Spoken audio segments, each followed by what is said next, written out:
Welcome, one and all, to the Hurdle Podcast. Yes, we took a little time away. Finals. I was moving into my lovely place with pink walls, and Bailey went back to Washington. So we haven't been able to produce as many pods as we wanted to, but we're back. Stuff's happening. We got a lot of sports stuff going on. NFL schedule dropped. That is what this podcast is. We're gonna go over some of the top games to look forward to next year. We'll give more in-depth team by team, like games to watch, like maybe top 3 kind of deals later down the road. But we just wanted to get this one out, kind of to highlight some of the big games this year. We also got an NBA one I know coming out hopefully soon. I think we're recording that tonight. Tomorrow. It'll probably drop tomorrow. Yeah. So be on the lookout for that.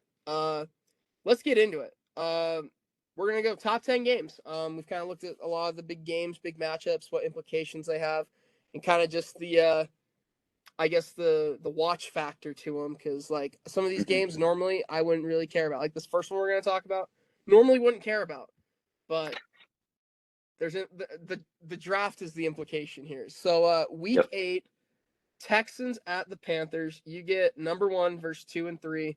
It's Stroud versus Young and Will Anderson as well for the Texans. Again, this is normally a game that like no one would care about. It's the middle of the season. It's probably not going to mean much to either of these teams, but I think it's going to be very fun to watch the young talent play for their teams like halfway through the year, kind of a deal. See where they're at. Yeah, absolutely. And, with both these teams in weaker divisions, maybe by week 8, there's maybe like a hint of playoff implication going on there. I know I'm a little high on Carolina, I think, coming into this year, at least as of the time of this podcast. I just like what they're doing over there. I like the move to go get Bryce Young. I like the Thielen bring in as a little check down there for him. And we're hearing a lot about Young's his ability mentally through the training camps and things like that, which is something I love to hear out of quarterbacks. And I've been also very high on Bryce Young, as former podcasts will tell you. So I'm very excited to watch this game. I think it'll be very interesting to see how Will Anderson does through the first half of the season. Normally with rookies, it's more like they more boom towards the second half because there's more injuries, things like that. They can take advantage of certain matchups, and they just get comfortable in the NFL, right? They figure out moves to go to. It's all just it's time and experience with that kind of stuff. So I think by week 8 that should somewhat be settled, and some of these rookies could start going off, like Stroud, like Anderson, like Young. Yeah, I think it'll be also interesting, like you said, if everyone's coming into this game somewhat healthy, it'll be fun to watch Ike Ekwonu, who the Panthers drafted last year, hopefully blocking Will Anderson. That'll be a fun matchup. That could be a matchup that we talk about for the next 10 plus years, kind of a deal. Obviously not the same division, but when they play each other, it would be must watch TV for sure. Yeah, absolutely. That's a great point. And Brian Burns on the other end too. Like, it's not just about the rookies, right? Carolina's bringing all these pieces in. Hopefully they keep the same run game that they had towards the tail end of last year, which gave them a sniff of making the playoffs, which I think was good for them. Now you're bringing in a much better quarterback and a new head coach, new tailed offense. So good things happening in Carolina and Houston coming into this year. Yeah, for sure. And that's why it made our kind of list here. Next, week 13, Bengals at Jags. Again, if you told me that a few years ago, I would have laughed. But it's arguably 2 of the best young quarterbacks in the AFC playing in what's hopefully a meaningful game in week 13. Because obviously, like we've kind of highlighted, we really don't think the AFC South is going to be anything to write home about. So it's really Jacksonville's for the taking. And this could be a big momentum take kind of game for them, especially because if you look at the Bengals division, it's like I'm not scared of Cleveland right now. They didn't make any crazy move. Pittsburgh had a great draft. They did bring in Za'Darius, from Minnesota. How do you feel about that? I kind of expected it. I'm expecting Dalvin to go here soon too. I know there was some stuff going on with like the Vikings Twitter banner or something like that, having Madison on it instead of Dalvin. I'm not putting a ton of weight into that personally, but there are subtle little hints that Dalvin's not happy. Minnesota's not trying to pay big time money to a running back, and Za'Darius was, I think, another piece that wanted out after a 13-4 season. just no playoff success, which you got to win when it counts. Minnesota doesn't have a great track record of that. Yeah, for sure. Where do you think, not to get too off topic here, but if you were to pick Mhm. like the team that fits Dalvin Cook the best, where would you put him right now, and who's willing to trade for him? I guess that would make the most sense. Uh, Instantly running back. My first thought's Buffalo. And I his know they brother's brought there. in James is there. I know who's kind of a similar style running back, and they spent a first round, or I believe it was it a first, Maybe a late second. first, early, maybe a second. Um, they spent a high round draft pick on him to bring him in, and I know they signed in Damian Harris this year on a minimum to be that goal line power guy. Singletary's on the Texans now, which will be another piece in that matchup. But instantly, I think Buffalo. When I think running back, maybe Miami as well. Bring in just make that offense just elite at every single skill position, and you're really just depending on if Tua stays healthy throughout the year. I could see Dallas also in that trade, which I'm sure you would love. Have a secondary guy for Tony Pollard because I think Tony Pollard, like we haven't seen how great he is as an RB1 yet. We saw glimpses of it last year, but he was fantastic in that change of pace kind of role, where Zeke was more of a hulking back. Pollard was more lightning to his thunder. So I think maybe Dalvin could go down there because he's a do it all kind of guy. That they could balance out Pollard, just have two insane receiving backs. Um, yeah, I guess those would probably be my top three. Buffalo and Miami would be way up there though. I like it. I like it indeed. Yeah, it's gonna be interesting. There's like 6 running backs right now that are like, are they gonna get Not getting traded? Are they signed. staying? Like, I don't know. Yeah. The running back market is just a dead market, which is when we did the draft pod was so surprising with Bijan at 8 and Gibbs at 12. Like you're not supposed to be taking these guys high up these draft boards. Bijan, I think, is kind of a special exception. Um, Saquon was at 2, and then you had Fournette and Zeke at 4. Those were more kind of the era. That was all before Le'Veon Bell happened, though. So after Yeah, like post Le'Veon Bell, running back high is not supposed to be um, a common thing. And for 2 running backs to go top 12 this year was pretty shocking. So I think that's kind of why the running backs are sitting in these markets, and it's just team fit, scheme fit, things like that. very nice. Well, sorry we got off on a little side quest, a side mission there, but yeah, we'll get back to Cincy, Jacksonville again. Kind of just what we said. 2 young quarterbacks with a game that could mean a lot for playoff implications. I mean, again, we talked about Jacksonville's division, but like you look at the Bengals division in the north there, it's like I'm not really scared of Cleveland. I still am not, even with this as Darius bring in. Pittsburgh had a great draft, but they're all young. Like that whole team's kind of young outside a few veteran guys. So I think it's another year or 2 for them most likely. And then it's Baltimore. You're competing with Baltimore, who made the moves they needed to. So I think it's gonna be interesting to see how those 2 battle it out. I don't think that matchup's on our list, but like any game in the north of the AFC is just always a bloodbath, and it's really a toss up. They usually split. Like it doesn't matter how bad everyone is. Yeah, because they're all 17 to 14 games. Defense, baby. That's why Justin Tucker's like the most valuable player in in that division. Oh yeah, Just for sure. making bunch of game-winning field goals. So, yeah, I think you brought up a bunch of great points. I'm not worried about Jacksonville during the regular season as much. Um, like you said, it's their division to lose. Absolutely, I'd be shocked if Jacksonville's under double-digit wins this year. Just with how they're evolving that offense, with the pieces they're bringing in, they brought in a second tight end, like we said they were going to in the draft, and get some more flexibility along the front line there. And ETN could break out some more. Lawrence is going to break out some more. I liked how Christian Kirk fit. I liked the Engram was blossoming towards the end of last year. I like all their pieces. And So Ridley. yeah, and they get Calvin. Yes, that's huge. They get Calvin Ridley this year on a steal of a trade. Um, I was I guess I could have fit in some gamble pun there, but It was there. It was there for the it taking. was there. We're gonna be smart here. But I love Jacksonville this year, and like I don't know how big the playoff implications are going to be, but I think from this game we're going to see how much Jacksonville grows comparatively to last year because they had the 27-point comeback, but then Kansas City, they got throttled. So there's a clear tier of KC, Cincy, Buffalo, and then I think Jacksonville is the top of that second tier. So are they going to break into that tier next year? Are they ever going to break into that tier? I think this game could be a good telltale for the playoffs. Yeah, absolutely.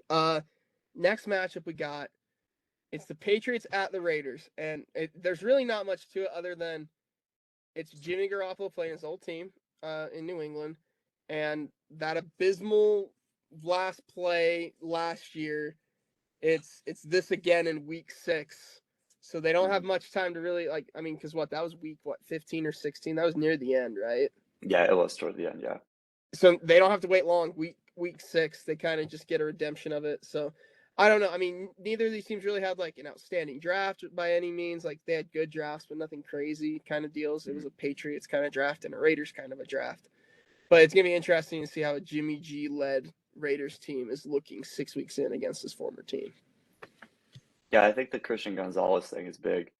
I really actually did enjoy what New England did this year. It wasn't a bunch of dudes out of some D2 school no one's heard of. They went out, they made the Gonzalez move, which we both thought the Raiders were going to take it 7, I believe was their pick, or 6, 7. Yeah, 7. And I thought they were going to go corner the whole way, and Gonzalez falling all the way to 17. I think it'd be very interesting to see if Gonzalez gets a pick. And the Patriots have better coordinators this year. Their defensive coordinator isn't an offensive coordinator, and an offensive coordinator isn't a defensive coordinator. So now that they figured out which side of the ball should be coordinating which side of the ball, there might be some significant improvements in terms of offense and defense. Wow. We'll see. That offense grows with Mac Jones. If he's not good, the Patriots are going to be right around 500. If he is good, they're going to be I think there's potential for there to be double-digit wins.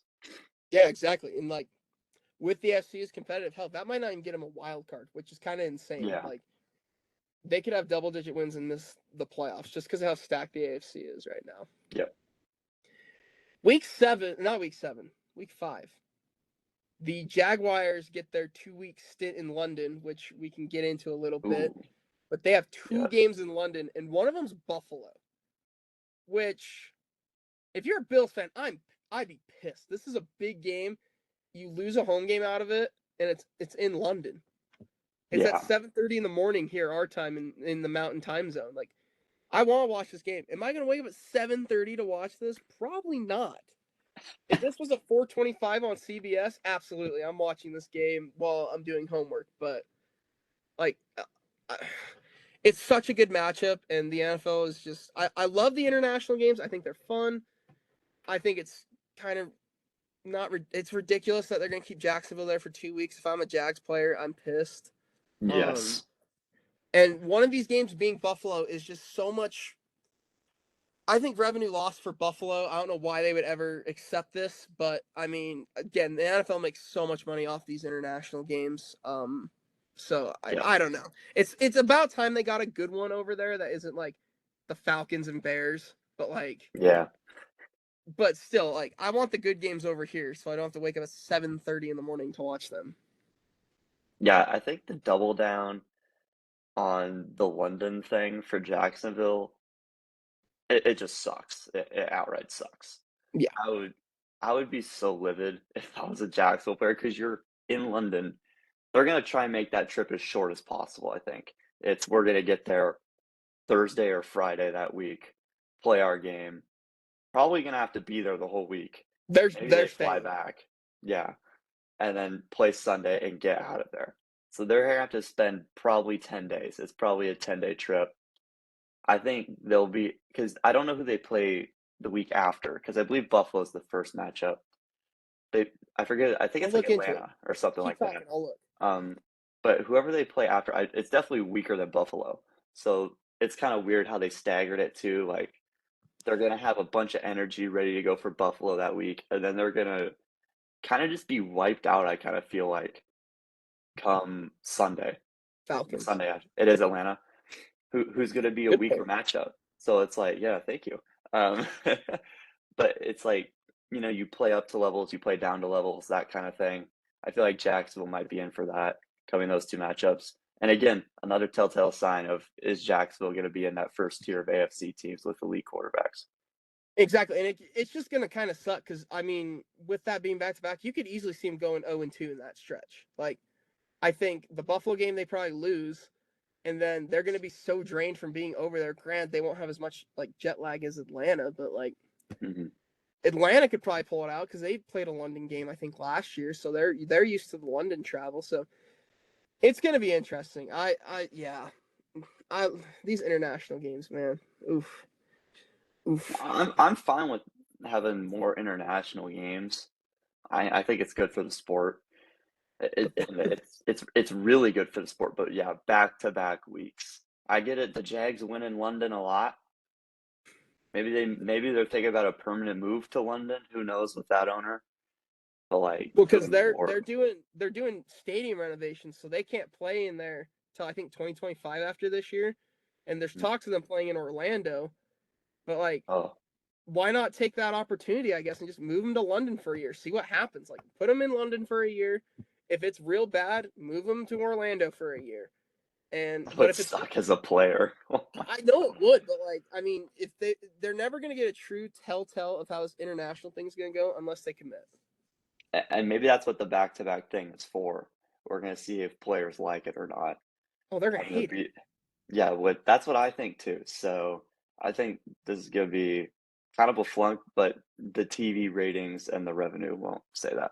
Exactly. If you want to hear a player's perspective, I'll plug the Pat McAfee show. They talked to Adam Pac-Man Jones, who's in there a lot now, and he was on the Bengals when they had an international game, and he pretty much ripped it a new one. So that's a Okay. fun one to watch Yeah, for and then sure. having to double down on that.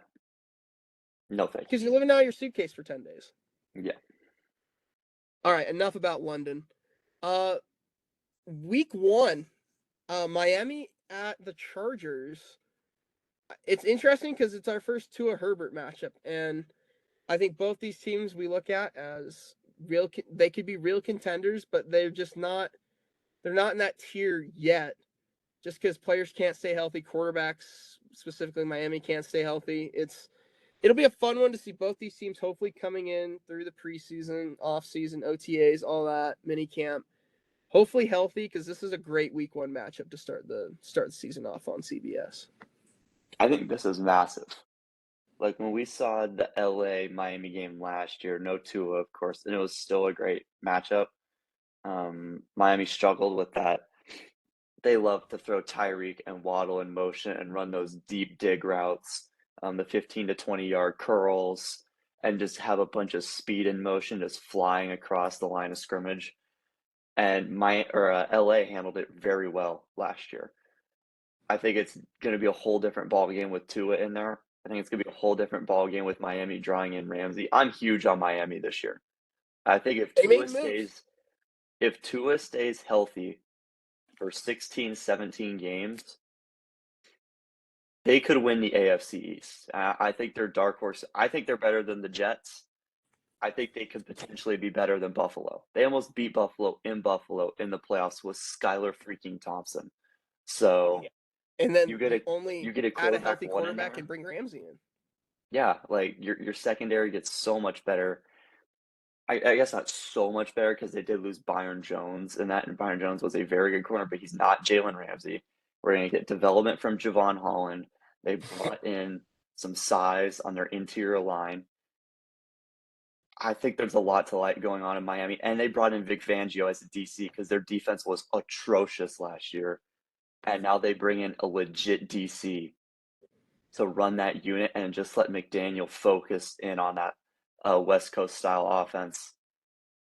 I could see Miami winning the division. Do you see a deep run? Potentially. Everything relies on Tua's health. Absolutely. So if he comes back in better shape this year, learns how to fall correctly, which I actually have Karate will been a do big that. it's been a huge focus of his training. Like you said, he's been doing karate, so I think there is potential for a deep run. I'm a huge McDaniel guy. I believe a lot in the statistics and analytics and all that, because I think it hasn't seeped into football as much as has nearly to sports like baseball and basketball, to that fact. So I think once they maybe incorporate that a little bit more, work ways to get the ball out quicker for Tua's health, and just they have so much speed. Just let your playmakers make plays. Mhm. I think it's gonna be a great matchup. I love Herbert. And then, like you said, on LA's side, you have Quentin Johnston coming in to that offense week one. We'll see how he does. I don't know how big of a factor he is going to be in week one because they still have Keenan. They still have, I'm assuming, a healthy Mike Williams, unless Brandon Staley plays him in the preseason and he gets hurt. Just might. Which, I mean, after week 18 last year, he definitely could. Um, so I think it's going to be a very, very, very high scoring game. Yeah, for sure. And since we're speaking Chargers, I just want to get your opinion on this. Mhm. Do we like the schedule release videos? I think they are kind of funny. I think it's fun I little like them, digs yeah. for the media teams to do. Of course, I loved Dallas's this year as a big Yellowstone guy. I loved it. And I'm not an anime guy, but the Chargers one is always funny because it's anime. I think it's a fun little jab, you know. It's like it's all in fun. I mean, some people are gonna Yeah. be butthurt, and some teams don't give a shit and really don't try. But there's teams like the Chargers that pay a guy $100,000 a year to do this. Like, Yeah, it's a little social media beef, like that's all it is. It's social media teams just yeah, poking a little fun at each other. It's nothing more than that. If players actually take weight into like how their social media team is putting out their schedule, give me a break. yeah. Focus on like training. Get ready for the year. This Give schedule me doesn't a mean anything break. if you're not playing, kind of a deal. I'm sure Austin Eckler is much more worried about his contract this year than how the Chargers release their schedule. Of course. Shout out to the Titans too. Theirs was funny hmm for sure. Yes, it was. Because they're not on this game list. Because whatever. The Titans are gonna be the They're Titans. bad They're gonna be because terrible. they're bad. They're not gonna be good. All right. Uh, Philly at the Jets, week 6. Our first look of like Rodgers versus Hurts, not in the NFC kind of a deal. Um, Hopefully by this time we kind of see what both teams are. I think we know what Philly is. Obviously, I mean, just in the Super Bowl and only got better in the draft. And the Jets are going to be the big unknown. Who knows? Both teams might come in and be 5-0.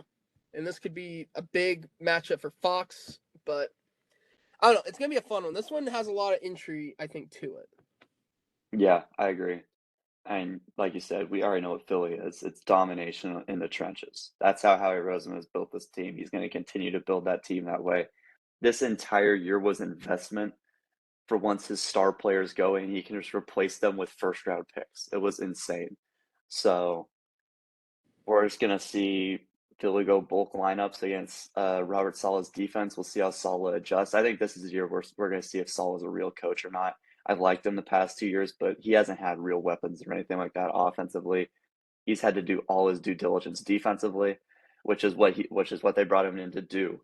So we'll see how Hackett does if he can go back to being somewhat anything of good for an offense, instead of calling halfback screen on 3rd and 26. Kind of a tough look. So we'll see if the Jets are really anything. If they can't handle Philly's pressure, Aaron Rodgers is in for a long night.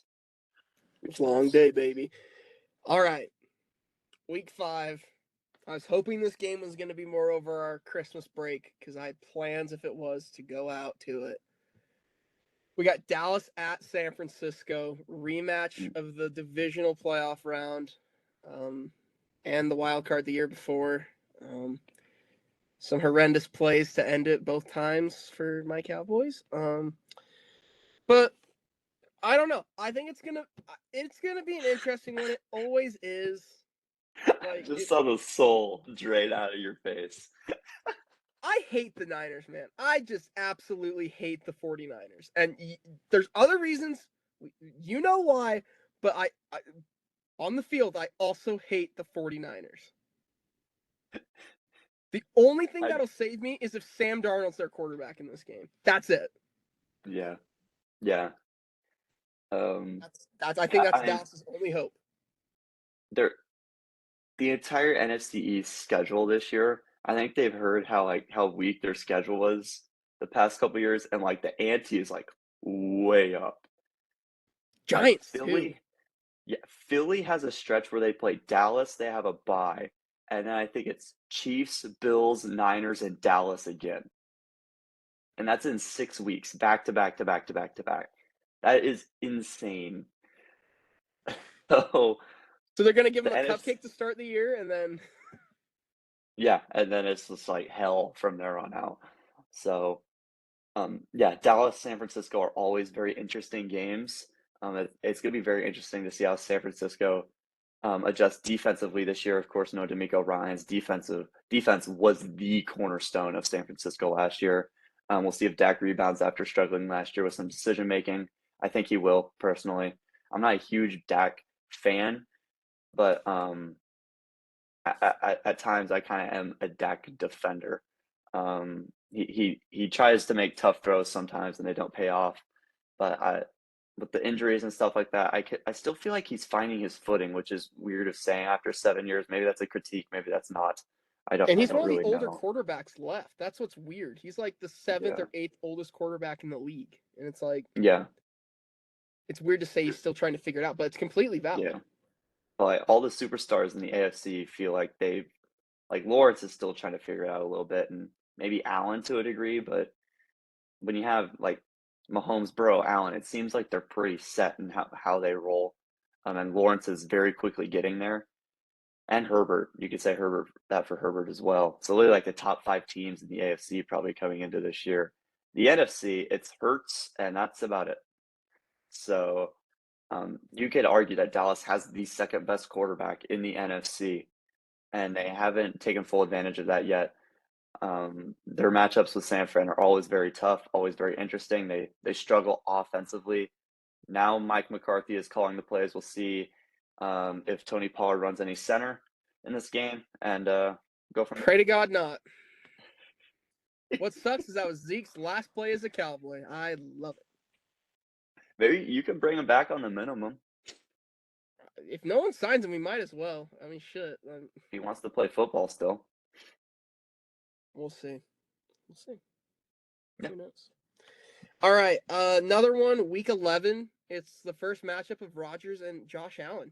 Jets Bills.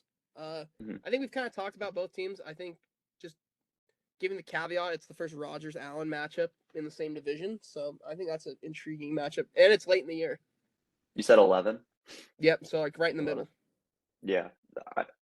We'll definitely see what the Jets are by week 11. I feel like, unless they hit some crazy late season run. And I believe the Jets had their number in Gotham last year. I believe they won that game. I'm pretty sure they did. In New York. So This we'll one's see in what Buffalo happens though, here. so we'll see. This one's in Buffalo. Well, they'll play in New York. They'll play in Gotham later in the year, then of course. But we'll know what the Jets are, how they look offensively is the big question mark coming this year. Breece Hall's return, all that kind of stuff. And yeah, we've talked about Buffalo plenty. With Buffalo, I don't think it's a question of will they make the playoffs. It's how will they do in the playoffs. Yeah. Speaking of other teams, again, I mean, we haven't talked a lot about Cincy, but week 17, late in the year, Cincy at KC. That's huge. Week 17, yes. That could determine the 1 seed. It's as simple as that. Yeah, definitely. Like coming into last year too. Like it was Buffalo, Cincy, and KC all right there. They were all within a game of each other, and then of course the tragic DeMar Hamlin stuff and all that. But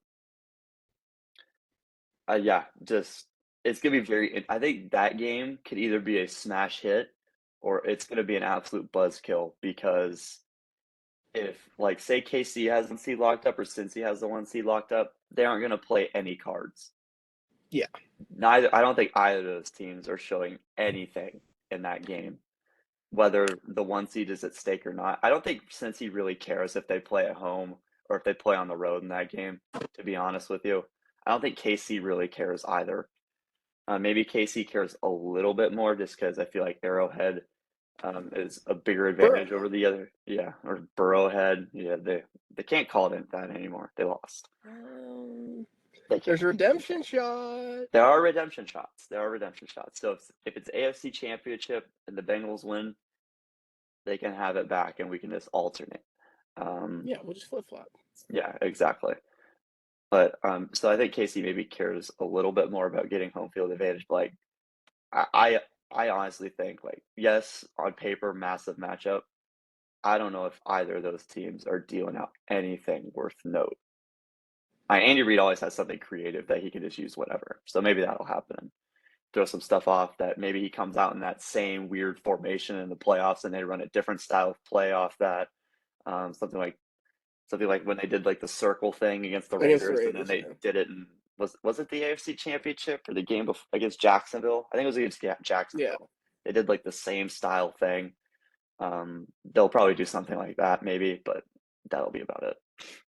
Yeah, for sure. And then last game we want to hit on, Eagles at the Chiefs, Week 11. Not only do we get Jets, Bills, Week 11, the nightcap is, or this might be Monday Night Football. I think it's Monday Night Football. It's on ESPN, so it's probably Monday Night Football. Monday night then. So we get Joe Buck and Troy Aikman. Yay. Eagles at the Chiefs. Not like it's Super Bowl rematch, man. And it's Week 11. We're gonna know where these teams are 10 games into the year. Definitely. I think we know Philly and KC are legit already. Like before going to see, unless there's a major injury to Mahomes or Hurts, we know they're legit. So, or Kelsey, or either of the Kelseys for that matter. So, yeah, it's just on paper a massive game, and it's the start of that 5-game stretch for Philly. That's really going to telltale of their seeding in the playoffs this year, because I do think Dallas could take the 1 seed this year just because how tough Philly's schedule is. I understand Dallas is as tough as well, and they have to play the same style teams, but like to draw KC and Buffalo and San Fran and Dallas in a span of 4 weeks is 4 of the 7 best teams in the NFL, and you're kicking it off with Kansas City.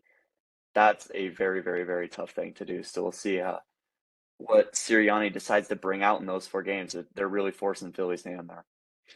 Yeah, absolutely. The schedule gods were not on Philly's hand, which I love. Yeah, you're fine with that. Yeah, I'm fine with it too as a Vikings fan. So that's what we like to hear. Yeah, I'm fine with it too. Heck yeah. All right, is that it? I think that's it. Game. All right, that'll do it for this podcast. Thank you guys for tuning in. I think we're gonna do some like division by division breakdown. We'll do maybe like a couple specific matchups. We'll break down records. We'll give a bunch of predictions, like awards, things like that. All that's going to come out before beginning of next season. A bunch of training camp news. We're going to break all of it down. So stay tuned. I think we're going to try and do these once a week, once every other week. Keep you guys updated, fresh with all the news. Our takes. Plus, we can definitely throw schedule predictions. There's those things where like you pick the winners of matchups and like you fill out the year kind of deal, and like that we could do a Hurdle podcast breaking out a division, a record thing. Yeah, exactly. So we're gonna do all of that. So stay tuned for all that over the course of the summer. But as for everything else, Hurdle Podcast, tune into our Instagram at Hurdle Podcast, HRDL Podcast. That's how you spell it out. We're doing some short form content over there. It's kind of slowed down a little bit, but I'm getting back into the rhythm of just being home and settling in, and Logan as well, and Seth for that on the baseball end. So that's all getting back into place. If you want to hear just the audio versions, head on over to Spotify, type in Hurdle Sports to the search bar. Ours is the first one that shows up. I've triple checked it. It shows up first. So see, and you can't miss what it. Some people don't understand is like, look, we have all these different names for stuff. Like the Instagram is HRDL, Spotify is Hurdle Sports, but we are the Hurdle Podcast. Look, we ran into like, oh, you do Hurdle Podcast on Spotify. Ours doesn't just show up. That originally when we were making the podcast. Yep. Same with the Instagram. It didn't show up kind of deal. So it's a lot of different things, lots of different spellings, but it's all there. Yeah, and if you find the Instagram, we have a link in our bio to take you to everything. YouTube channel, the whole 9 yards. So if you have a problem, just go to the Instagram, click the link tree. Everything is there, spelled out for you.